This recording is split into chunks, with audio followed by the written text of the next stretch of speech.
تقدیم برای شاه سلطان پنشیری و شیر در خیل است.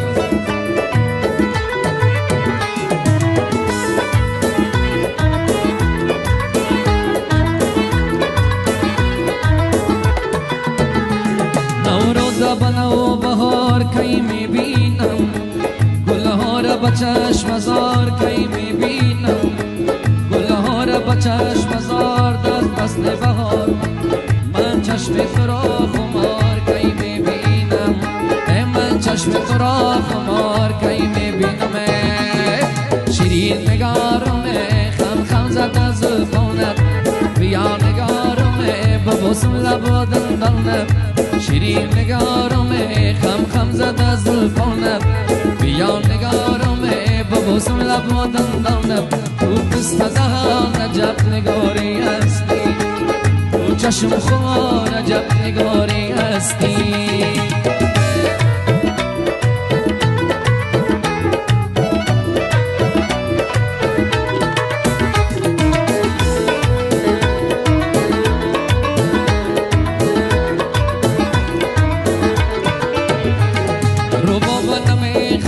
دلم پرخون است، امشب بسرم هوایی چو مجنون است، مردم میگن که یا شدی آسان است، آسان نبود که درد بی درمان است، آسان نبود که درد بی درمان است.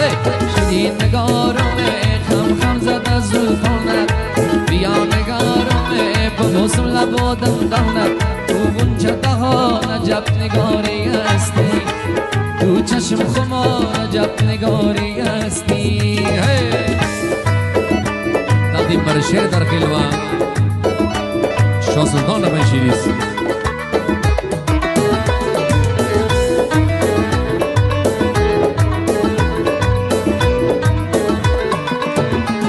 جانان بهار شده تو کی میایی، وقتی گل زار شده تو کی میایی، تو وعده بر پای زمستان دادی، بر پام آب شده تو کی میایی، بر پام آب شده تو کی میایی. شیرین نگارم خم خم زد از زلفانت، یا نگارم ببوسم لب و دندانت، تو چشم خمار عجب نگاری هستی، تو چشم خمار عجب نگاری هستی.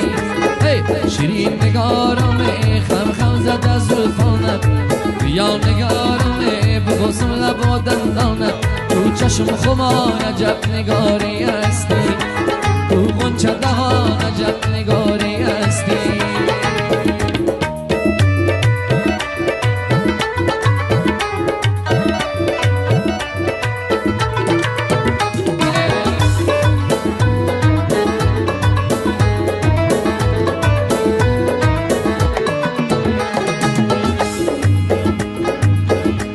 امشب دلکم هوای سر پایان است، نیم جگر و پخته و نیم بریان است، یک نوتا جگر مانده دمی کنج دلم، آیا که پشت یار خود سرگردان است، آیا که پشت سلطان سرگردان است، آیا که پشت شیرجان سرگردان است. شیرین نگارم خم خم زد از زلفانت، بیا نگارم ببوسم لب و دندانت، تو چشم خمار عجب نگاری هستی، تو غنچه دهان عجب نگاری هستی، تو چشم خمار